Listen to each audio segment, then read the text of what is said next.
السلام علیکم ویورز، آج کی ویڈیو میں ہم آپ کے ساتھ حضرت آدم کے قیام کا عرصہ جنت میں کتنا گزرا اور حضرت آدم علیہ السلام جنت سے کس مقام پر اترے تھے۔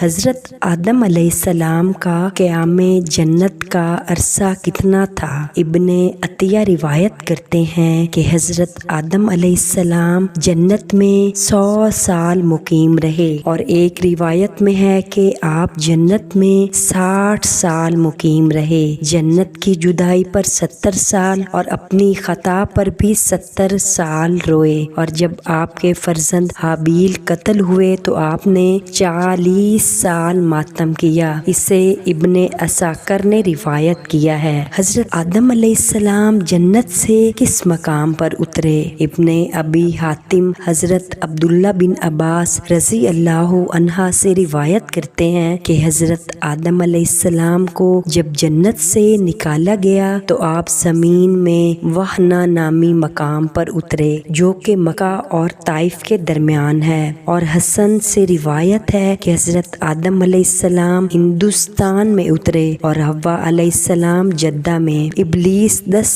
تمسان سے چند میلوں فاصلے پر اترا اور سانپ اصفہان میں۔ ابن ابی حاتم نے بھی اسے روایت کیا ہے۔ سعدی کا کہنا ہے کہ حضرت آدم علیہ السلام ہندوستان میں اترے